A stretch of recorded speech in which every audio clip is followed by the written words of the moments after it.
Dobro večer, hvala vam što ste došli na ovaj razgovor s umjetnicima. Gospođa Steinbacher se ispričala, ali s nama su večeras maestro Otto Tausk, good evening, i skladatelj prvo izvedenog dijela na programu, Samy Moussa, good evening. I first have some announcement for the audience.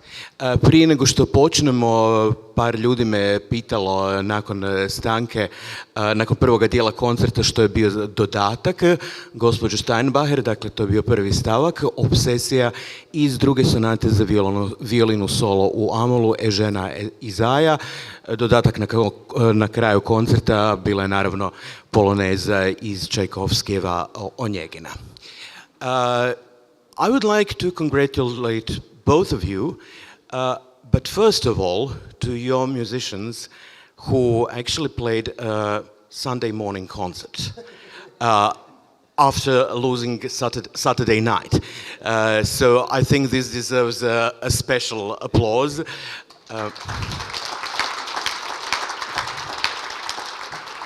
Dakle, razumjeli ste, dakle, vremenska razlika između zapadne Kanade i Hrvatske, tako da su glazbenici danas odsvirali nedjeljni jutarnji koncert, matineju, nakon što su izgubili sinoćnju noć, i to je svakako jedan razlog za posebno zahvalnost.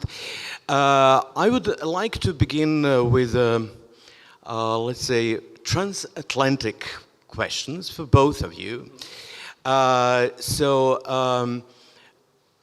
What makes a European conductor go to work in Canada? And what makes a Canadian composer come to live to Europe? What does Canada offer that Europe doesn't? And what does Europe offer for musicians that Canada doesn't? Okay, well, let me try. Good evening. Just to translate. Dakle, moje pitanje, s obzirom da maestro je europski dirigent koji djeluje u Kanadi, a skladatelj je kanadski skladatelj koji djeluje u Europi, dakle, kako je do toga došlo, što Kanada nudi, što Europa nema i što Europa ima da Kanada nema. All right, so thank you for having us here. Samy, thank you also for being here for this discussion, and thank you, audience, for being here tonight for the concert, our first concert of our European tour. And of course, as you have just explained, it's quite a trip for everyone. But I'll try to answer your question. I personally feel that working with musicians in Canada, there is a certain freedom. And there is a kind of free spirit in the Canadian musician that I really love. Of course, there's fantastic orchestras here and in Germany and in Japan and in Sweden. Everywhere there are great orchestras. In the US, there's great orchestras. But in Canada, there is something where I feel I can make music in the moment and change my mind, and everyone is open to accept that. And that is just really, really something special. Dakle, maestro kaže da je ono što mu je posebno s kanadskim orkestrima, so in general with Canadian orchestras, not necessarily just Vancouver Symphony Orchestra. General with the Canadian spirit, it's a free spirit, but Vancouver is a very good example. Dakle, općenito s kanadskim orkestrima, ali Vancouverski simfonijski orkestar je dobar primjer. Dakle, ono što je tipično kanadski je jedan slobodan duh u kojem su i glazbenici otvoreni za nove izazove, da neke stvari rade drukčije nego što su navikli. Okay. You have even a more difficult task. Yes, but before I answer your question, I have to tell you a story. Okay, that please is do. Not related to your question, but it's very important to me to address tonight. There's a very specific reason why I'm a composer today, a professional composer today. I owe this to a very special individual, someone I met in my life when I was a student in college. So that's before university. I wanted to work, well, long story short, I was interested in a military career. I was interested in military strategy, in the Then history of war. came something completely different. And then, but I was in a class with a colleague, and she passed away just a few weeks ago. She was born in Croatia, in Trepang, in an island, the south. And she was in a class with me. Her name was Margareta Jeric. And I owe her my life in music because she convinced me. She said, you have so much passion for music, how come this is not what you will do with your life? And she convinced me. And had I not met her, I would not be with you tonight. So I owe this to one of your compatriots. Okay, and I have to share something with you. Margareta, who was a very dear friend of mine, too. Yes, and actually I've written a libretto for her first opera. Dakle, gospodin Moussa kaže da prije nego što odgovori na pitanje koje sam postavio, da želi ispričati jednu priču. Dakle, on je prvo htio se posvetiti vojnoj karijeri, ali je presudno ga uputila prema glazbi dok je još bio u srednjoj školi. Dakle, jedna hrvatska skladateljica koja je živjela u Kanadi, prošle godine u studenom preminula Margareta Jerić. Dakle, njemu je ovdje i bitno što je došao u Hrvatsku, u njezinu domovinu, tako da eto, ima posebnu vezu sa Hrvatskom i u tom smislu. Okay, and now I'm going to answer my question. Yes, but I thought that was very important too. No, very, very glad that you mentioned that. The only thing I can think of is her, of course. Well, if I live in Germany, it's a very ideological country. And ideology has a very important impact on the arts, has had a very important impact still today, but a bit less. And so that's a form of difficulty in Europe, and especially in Central Europe. Holland and Netherlands is a complete exception because they're merchants, they are on the sea, so they are more liberal thinking. In Canada, you have also a liberal society, which means that ideology it's very difficult for ideology to have a very strong hold on the population and on the arts. And for that reason, there's a form of freedom that Otto mentioned. I think it's part of it. Another reason is, of course, the fact that this country is very young, and because it's very young, the tradition is not as deep, and because of that, the musicians, the orchestral players, are not so also ideological themselves with how music should be played. But if you come to Europe, and for example, there's an orchestra I like very much, a Vienna Philharmonic, and they have their way of playing, and it's not necessarily ideological, but it's not as flexible for certain things, but it's also the beauty of it because it's very particular. So of course, that's maybe why I need both in my life, and you get a form of richness from both perspectives, and that's why the life of a musician in classical music is fuller if you can manage a cosmopolitan kind of lifestyle, because then you can really feed yourself on all these different traditions. And have best of both worlds. Exactly. All the worlds.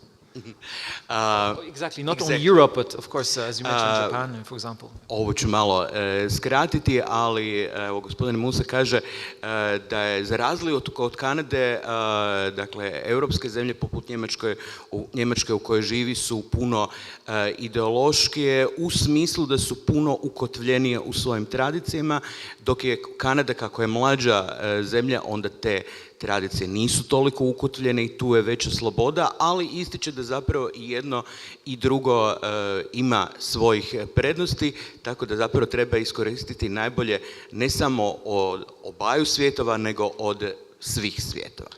I think one thing is really important to add. What Samy said so beautifully is the difference in how the tradition is grounded in the society. I think one of the bonus things for that is that because Canada is such a young country, it's very curious country. They really want to know what is happening around in the world, and how can we approach music in different ways, and how can we think of our society and think of art. How important can art be in our society, and that creates so much opportunities to grow, which is, I think that's one of the big bonuses. I would go on with this theme of not going on a usual path. So there are certain traditions, conventions about what an orchestra is going to play on tour. So we have to check some check boxes. Okay, we need to have a work from the home country. Check. We need to have a star soloist for a concerto. Check. We need to have a showpiece for the orchestra, long piece, symphony. Check. You've checked all the boxes. Well, you haven't. Because another convention is we don't want to bother the audiences with music that is too modern, meaning anything that is after 19th century. And you have chosen the works out, one contemporary piece and two pieces which are classics of the 20th century music, but which are, well, very modern. It's less than 100 years old music. So what made you decide to challenge the audiences with such a program? Yes. Well, first of all, I think, of course, you bring something Canadian. And for me, there was only one choice, and that's Samy's music, because I just think his music is gorgeous. I love doing his music, and I am always convinced that the audience will find something in the music that they can connect to. I think that's really important. Of course, we need to, you know, the conductors and the orchestras and the programmers, and we are all responsible to accommodate new music, but I always feel if you actually can bring new music that also speaks to the heart of the audience, that's something very important. So I'm glad we brought this epic work that Samy wrote in, was it 24? 24. Bringing the Barber Concerto is, I think that's just a phenomenally beautiful piece. It's very romantic, and of course you can't go wrong. It's with like that. 20th century, so according to the rules, it's way too modern. But it feels so comfortable and so beautiful. And I can imagine like Central Park on a sunny day, and then suddenly you hear like an Nike taxi, ooh, ooh, and then once the it's a traffic jam or something, and it's very alive and at the same time so romantic and beautiful and atmospheric. Now, the other work, the Prokofiev Symphony, it's something that's very deep connected to myself and also to the orchestra. It's a piece that I have always felt the orchestra was very much at home with, and it's not, I know, it's not Tchaikovsky 5 or it's not New World Symphony by Dvorak, but it's still music that relates to our audience, and I think bringing something that is unique for something the orchestra feels powerful in, I think that's the most important thing. I mean, there are so many orchestras that can play the entire repertoire in a phenomenal way. So when a Canadian orchestra tours Europe, bring something that really belongs to the orchestra musically. Dakle, pitanje je bilo da je bilo možda malo smijano staviti program dijela 20. i 21. stoljeća, međutim maestro, da sad skratim, kaže da su sve to dijela koja zaista nešto govore i današnjoj publici, a za Prokofjevljevu 5. simfoniju kaže da je riječ o dijelu koje puno znači na različitim načinima i njemu i orkestru, i upravo zato ga je htio predstaviti i publici i na ovoj turneji. Talking about programming, Mr. Moussa, on your website, you have articles, information about all your compositions. It's very useful. And for some compositions, including the one we heard this evening, you have even program pairing suggestions. So for this composition, you are suggesting, among other things, music by Richard Wagner or symphonies by Anton Bruckner or Gia Cancelli. Well, none of those things were paired with it this evening. Are you happy with this pairing? Yes. Well, I think programming is something that I enjoy very much doing myself, but it's also a form of it's a very pleasurable activity if you like doing it. I mean, I do like it, but at the same time, it's not as important as one would think. I think you can make a program and basically play anything goes. And if you go back in the history, in the beginning of the 20th century, symphonic programs were very much different, especially in France, for example. They had wonderful programs. They would have one movement of a piano trio, and then the allegretto from the 7th Symphony of Beethoven, and then something else, and end up with a song or something with orchestra. So, a bolero, yeah, maybe that. But in any case, it doesn't matter really. It just has to be good music. And so I suggest things, but it's not really necessary. It's just, I think, it's more useful for business purposes, I would think, when programmers are looking for works and then gives them ideas. But I'm very happy with that pairing in any case. I think it's a very interesting question, actually, because we're going to play your piece again, but pairing with Rachmaninoff's Second Symphony later on in the week. So I wonder if that actually affects the way the orchestra plays your piece. I will find out.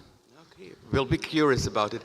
Opet ću morati skratiti. Dakle, pitanje je bilo, gospodine Moussa, na svojim web stranicama, uza svoje kompozicije ima i određene sugestije s čime ih kombinirati na koncertima. Za ovu kompoziciju sugerirao je nešto ili Wagnera, Brucknera, Gije Cancellia, pa sam ga pitao, s obzirom da ništa od toga nije bilo na ovome koncertu, je li mu ova kombinacija odgovara, i kaže da zapravo sve kombinacije su moguće i da pače da ova forma uvertira ili nešto slično, koncert simfonija, je relativno nova stvar, dakle početkom 20. stoljeća to još nije bilo tako, a maestro kaže da mu je zanimljivo da će na ovoj turneji na jednom od sljedećih koncerata će svirati i drugu simfoniju Sergeja Rachmaninova, pa je zanimljivo, maestra zanima koliko će to utjecati i na izvedbu ovoga kanadskog dijela. And for the end, again, I'm looking for something that is important for both of you. And that is commissioning new orchestral music, which is something that Vancouver Symphony does on a regular basis. How do you commission new pieces? How do you choose composers? And for you, since you actually have worked on commissions from major orchestras around, well, world. So how important are commissions for your work as a composer? How much you work because someone commissions something, and how much do you compose because you want to compose something particular? Well, if I can try and answer. I think you have to find a very good reason to commission new music. I think you have to find composers that want to say something about the world or have something to say about music, and can contribute to art that transforms us. So I don't think we should just go out and ask every composer to write a new piece because, well, that's what we do. I think you have to be very careful who you approach. Sometimes you get approached by composers. What I always try to do is find something that is surprising to the orchestra and surprising to the audience, and still have something that speaks to the hearts of the people, because I think that is so important to keep music alive and to have a future in music, right? Doing new music is, for me personally, it's fun. It's like sports. I love doing boulez because it's incredibly difficult, but I'm pretty sure we won't fill the entire hall with lovers listening to a piece by Boulez, so you have to think about your audience as well. Personally, I love doing it, but I can do that as home as well, right? So now the other thing is that I always try to find different orchestras that want to join a commission, because you play a piece once and then it goes in the library and that's it. The premiere is the dernier, and that's a pity. I think you should make you should pave the way for a composer, and that it's not just played there once, but it goes to another orchestra, and then it might even go to another orchestra.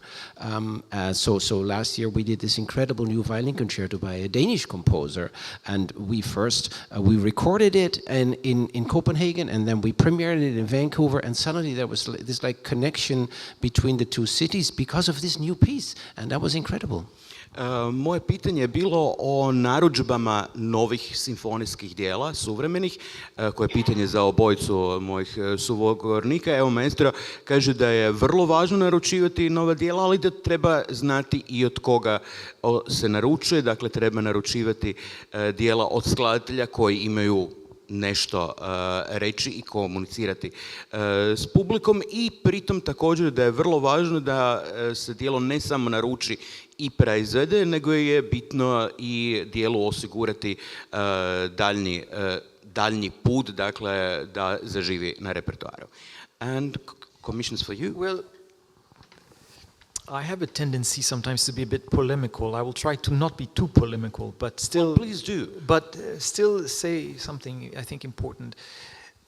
Orchestras, especially nowadays, have the completely wrong approach to commissioning, in my opinion, because they, as you said, rightly so, I mean, commission for reasons that are not artistic. For example, very common thing, it happens all the time. Let's do a Beethoven symphony cycle, and for every symphony you commission a different composer, a pairing. Those kind of projects, I think they don't really respect the art form, because the art form, in my opinion, is not for a composer of one generation to submit to composers of another generation. So my approach is that all composers are colleagues, regardless of the generation. And so I would not expect a composer in 100 years to write a piece, to accompany a piece of mine or to comment on my music. And this is an approach that is, of course, very fashionable nowadays. And I think because of that, there's an incredible corpus of new compositions that are useless and irrelevant. They are good for one moment, for one orchestra, for one conductor, and that's it. And I think this is very dangerous for the future of the art form. We need more large-scale commissions. But I know that very few composers are capable of that. But it was always true anyways, but it's maybe even more problematic nowadays, but also probably because we tend to, we say in French, saupoudrer. You know, saupoudrer is when you sprinkle, you know, a little bit there, instead of saying, okay, you write a symphony, you write a concerto, you write so. So I think that's a major issue. But I have to say I'm very lucky in my life, in my career, because I get to write also big works and whatever I want. But I think it should be more generalized, and I hope this changes. Otherwise, we will have because if I may just end with this, on top of this, that problem, there's also the problem of the generation that came before me, which is, let's say, high modernity, which produce a lot of works that have not entered repertoire and will not enter repertoire. So there's a big hole, and there's a risk that if there's a hole of 100 years in the history of music, in certain countries, because of course the Soviet Union, they produce fantastic composers, but in the Western world, very few relevant composers. Maybe Britain is maybe the only exception. Honegger, Hindemith. I mean, very few. To enter a repertoire, and that's for me very, very problematic and something I'm nervous about, I have to say. I can sleep at night, but still. Evo, ja ću morati ovo skratiti jer nam curi vrijeme. Pretpostavljam da većina vas razumjela. Dakle, govorili smo o problemima naručivanja novih dijela. Sažetak je da se mnoga dijela naručuju iz pogrešnih razloga, dakle da se nešto iskombinira sa nečim starim što se onda komentira, a ne naručuje se zbog same glazbe kakva je danas, i da bi zapravo tu suvremena dijela trebalo biti ne samo nešto čime se cijela slika malo pospe i začini, nego bi zapravo trebalo biti i više hrabrosti da se od suvremenih skladatelja naručuju i veća dijela. Well, we could go on now for more minutes and hours, but we have had a nice chat, and you both and your orchestra, you deserve your sleep. So thank you very much for this Q&A, and well, enjoy the rest of your European tour. Thank you very much. Thank you. Evo, poželio sam umjetnicima sretan put. Hvala i vama. Do slušanja.